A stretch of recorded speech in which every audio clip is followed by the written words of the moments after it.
Hello, I am Vishu Barman. आप मेरे साथ देख रहे हैं यूपीएससी सिंप्लीफाइड इकोनॉमी सीरीज़ का लेक्चर नंबर 21। आज हम कवर करेंगे फॉरेन इन्वेस्टमेंट के बारे में और इसके टाइप के बारे में। इसके टू टाइप्स के होते हैं ये फॉरेन इन्वेस्टमेंट। एक तो एफडीआई, एक एफपीआई। ठीक है, दोनों को समझेंगे, विद एग्जांपल समझेंगे। चलिए स्टार्ट करते हैं ज़्यादा टाइम ना लेते हुए। टाइम की थोड़ी कमी चल रही है, इसलिए कल मैंने लेक्चर भी नहीं ले पाया हूँ। चलिए स्टार्ट करते हैं। देखो भाई, सिंपल सी बात है, फॉरेन इन्वेस्टमेंट क्या होता है। नाम से पता चल रहा है, एक डोमेस्टिक कंट्री है। मान लो ये इंडिया है, ये अपना अमेरिका है,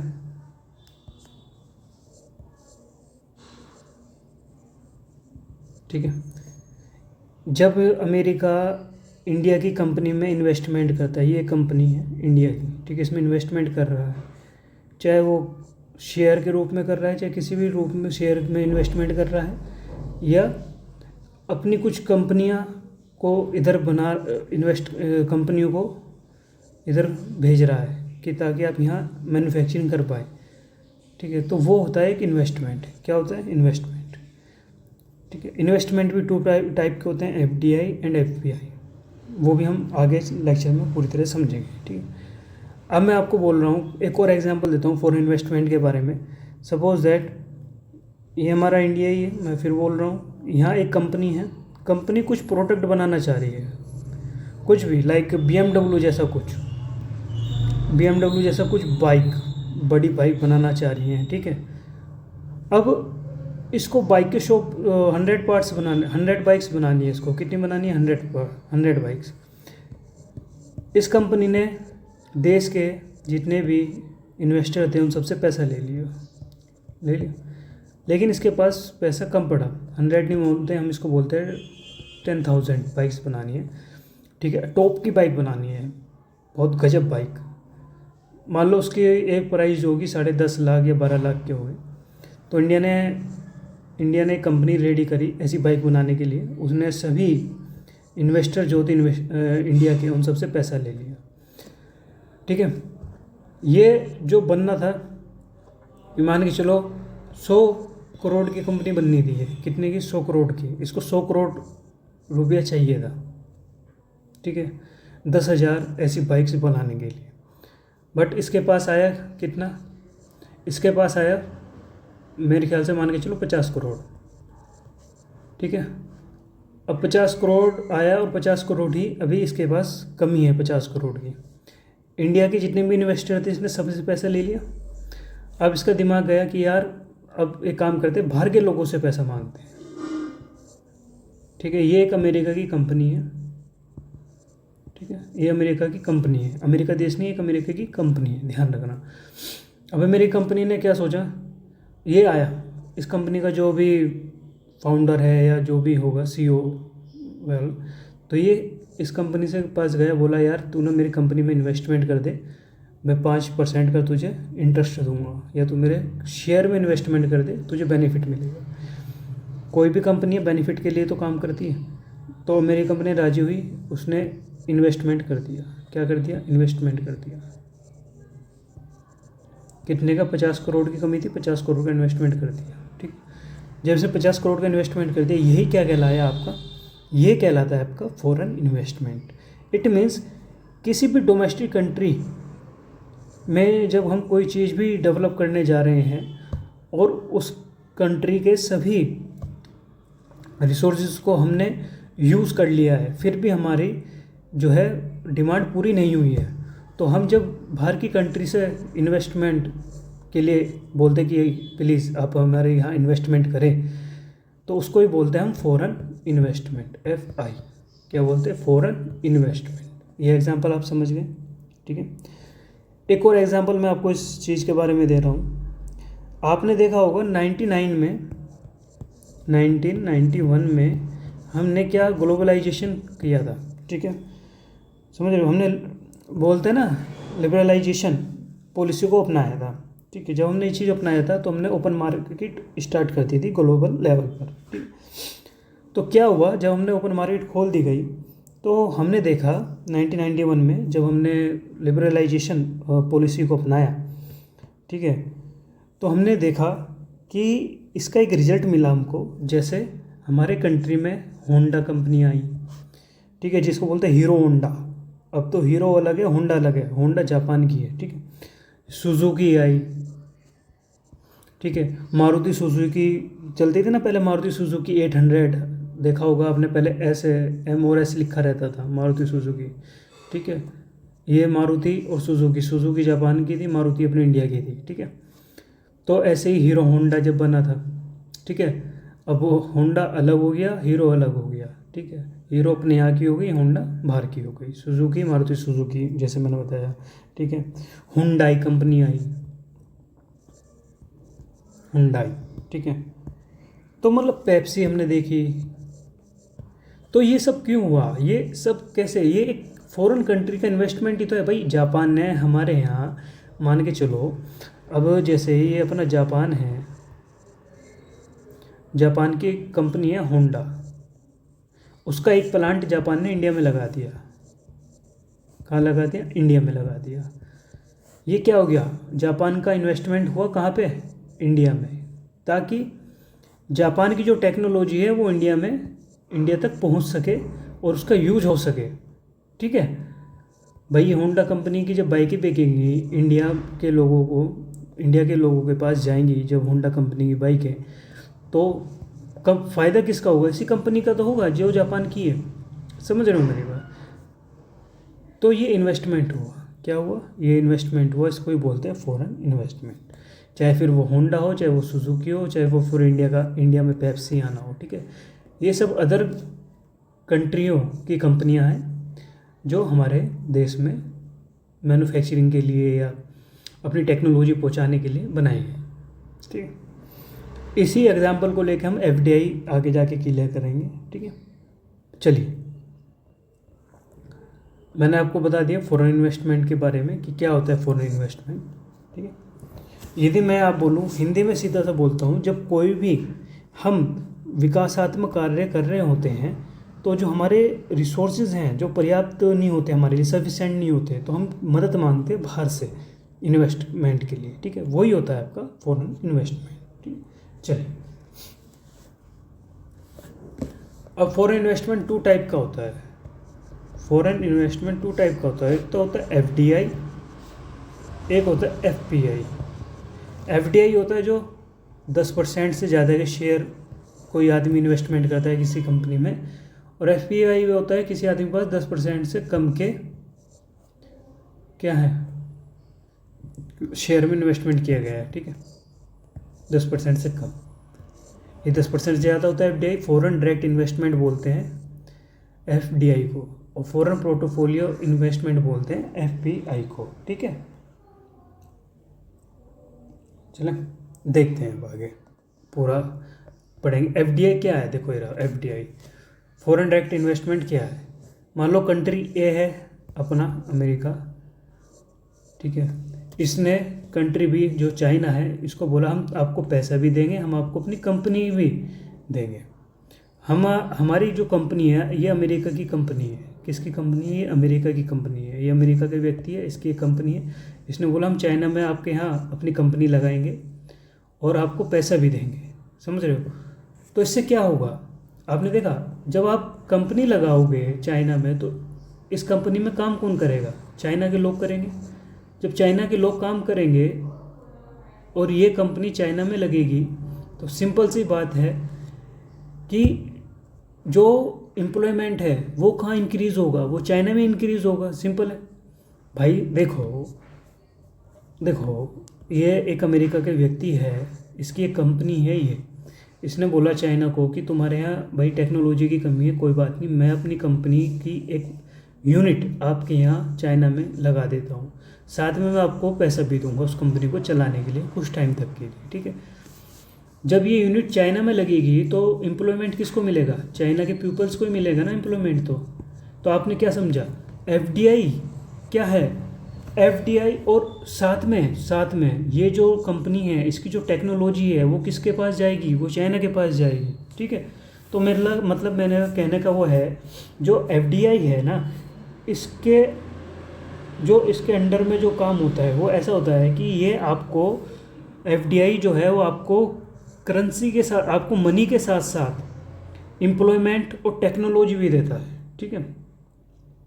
मतलब कहने का एफडीआई एक ऐसा इन्वेस्टमेंट है जो आपको फॉरेन करेंसी के साथ साथ नई टेक्नोलॉजी और स्किल्स और मैनेजमेंट भी देता है। भाई ये कोई टेक्नोलॉजी है, मान लो, समझो इस कंपनी की एक टेक्नोलॉजी है, इसको बोलते हैं XYZ, ठीक है। वो चाइना में आज तक ना तो चलाई गई है, ना ही चाइना के लोगों को पता है। जब ये कंपनी यहाँ इस्टेब्लिश होगी चाइना में, तो चाइना के लोगों को ये XYZ जो टेक्नोलॉजी है वो कौन सिखाएगा? वो अमेरिका के लोग सिखाएंगे जाके, ठीक है। एक को सिखाएंगे, दो को सिखाएंगे, दो लोग अपने चाइना के लोग, जो स्टार्टिंग के 2 लोग हैं वो 10 लोगों को सिखाएंगे। तो क्या हुआ, एफडीआई से ये पता चला कि हम स्किल्स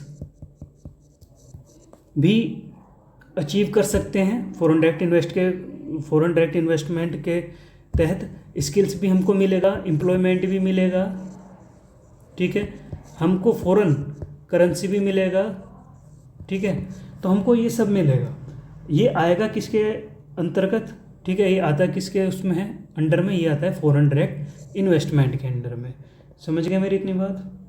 और फॉरेन डायरेक्ट इन्वेस्टमेंट, देखो इस बंदे ने कंपनी लगाई तो ये जरूर, अभी ऐसा तो है नहीं कि कंपनी लगाए, इस बंदे ने चाइना में कंपनी लगाई, जरूरी नहीं है कि ये हटा ले कंपनी को जल्दी। भाई एक बात मान के चलो, जब ये बंदा कंपनी लगा रहा है तो ये 1 साल के लिए तो नहीं लगा रहा हो कि 1 साल देख लेते हैं कि हमारी कंपनी चलेगी या नहीं चलेगी। ये एक ऐसा इन्वेस्टमेंट हो गया, ये एक लॉन्ग टर्म इन्वेस्टमेंट है जो 1 साल से ज़्यादा के लिए इन्वेस्टमेंट कर रहा है। जो 1 साल से कम के लिए इन्वेस्टमेंट होता है वो होता है शॉर्ट टर्म, जो 1 साल से ज़्यादा के लिए इन्वेस्टमेंट होता है वो लॉन्ग टर्म। कोई कंपनी आती है, हमारे यहाँ होंडा आज भी चल रही है, होंडा का सीवी साइन आज भी चल रहा है, भले ही जापान की कंपनी है, ठीक है। हमारे यहाँ सुजुकी की कारें आज भी दौड़ रही है, हमारे यहाँ पेप्सी की बोतलें आज भी पी जा रही है। तो जिन जिन कंट्री की ये कंपनियां हैं उन्होंने इंडिया में जो इन्वेस्टमेंट करा तो वो अब तक है, तो कितना लॉन्ग टर्म हो गया इन्वेस्टमेंट। तो एफडीआई कैसा इन्वेस्टमेंट है, लॉन्ग टर्म इन्वेस्टमेंट है। तो इससे समझो एफडीआई कैसा इन्वेस्टमेंट हो गया, आपका एक लॉन्ग टर्म इन्वेस्टमेंट हो गया, ठीक है। दूसरी बात, ये एफपीआई जो होता है वो शॉर्ट टर्म होता है, आगे हम इस बारे में पूरी बात करेंगे, ठीक है। तो आप समझ गए एफडीआई क्या होता है। फॉरेन डायरेक्ट इन्वेस्टमेंट के बारे में मैंने बता दिया।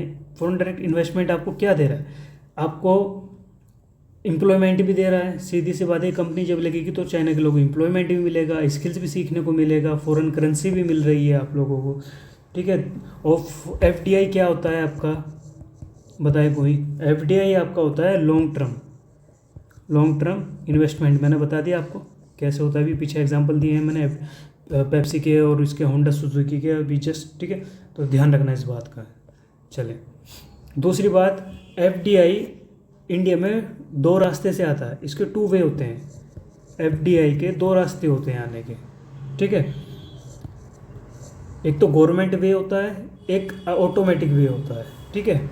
कौन सा होता है, गवर्नमेंट वे मतलब रास्ता या गवर्नमेंट पाथ बोलो, जो भी आप समझो। एक होता है ऑटोमेटिक वे, ठीक है। जैसे कि जो गवर्नमेंट पाथ है या बोलो सरकारी रास्ता जो है एफडीआई के लिए, वो ये है कि पहले कोई भी कंपनी यदि इन्वेस्टमेंट कर रही है इंडिया की किसी कंपनी में, ठीक है, ये यूएसए की एक कंपनी है, वो इंडिया की एक कंपनी में इन्वेस्टमेंट कर रही है, तो इन्वेस्टमेंट करने से पहले उसको अनुमति लेनी होगी। क्या लेनी होगी, उसको अनुमति लेनी होगी, ठीक है। किसकी, परमिशन लेनी होगी, किसकी, गवर्नमेंट की, ठीक है। इसको गवर्नमेंट की परमिशन लेनी होगी, समझ रहे हो मेरी बात। ये होता है गवर्नमेंट का रास्ता। एक होता है ऑटोमेटिक, सीधी सी बात है, आपके यूएसए की कंपनी है, आपका एक इन्वेस्टमेंट हुआ इंडिया की कंपनी में, आपने सीधा इन्वेस्टमेंट कर दिया, इन्वेस्टमेंट की ये रिपोर्ट जाएगी सेबी के पास, यदि आपने कैपिटल में किया है, ठीक है, या आपने वैसे किया है तो जाएगी आरबीआई के पास, ठीक है। ये जाती है जब रिपोर्ट, जब आप इन्वेस्टमेंट कर चुके हो। ये होता है ऑटोमेटिक वे, मतलब आप पहले इन्वेस्टमेंट कर दो, गवर्नमेंट के पास अपने आप बाद में इन्फॉर्मेशन चली जाएगी।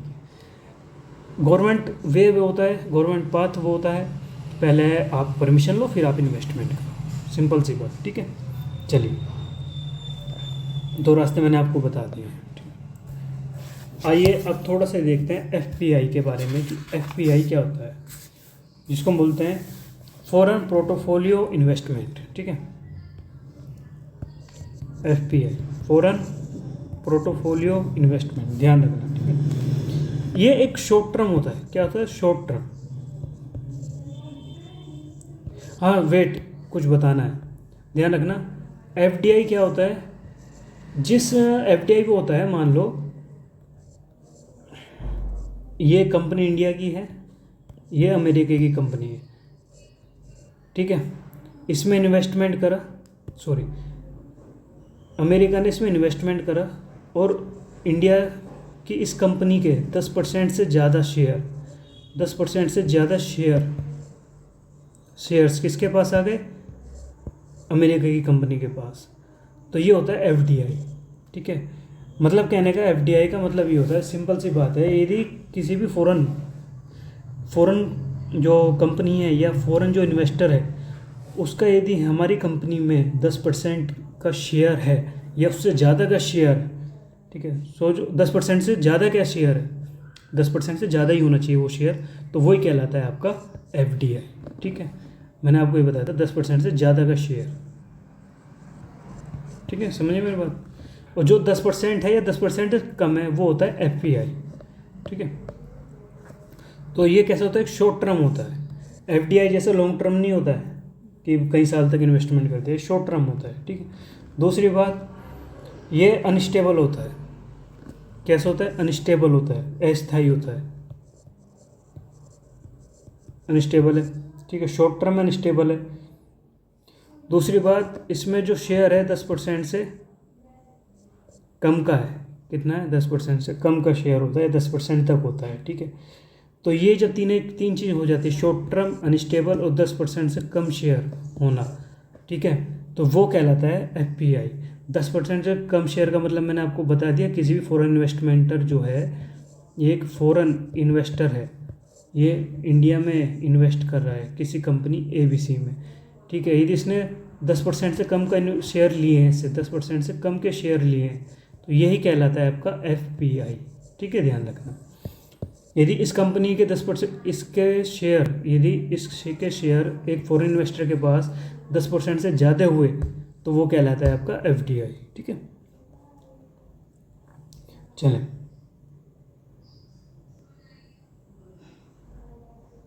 आज का हम यही लेक्चर रखते हैं, क्योंकि मैंने आपको बता दिया, सिंपल सी बात है, FPI होता है शॉर्ट टर्म, अनस्टेबल, 10% से कम के शेयर, ठीक है। चलिए, और कुछ मैं अभी देख लेता हूँ, कल मुझे क्या पढ़ाना है आपको मैं वो बता दूँगा। थोड़ा सा एक चीज़ और देख लेते हैं, ये देखते हैं कि जो FDI है हमारा FDI है, फॉरेन डायरेक्ट इन्वेस्टमेंट, उसका पॉजिटिव पॉइंट और नेगेटिव पॉइंट देख लेते हैं, ठीक है, दोनों देख लेते हैं।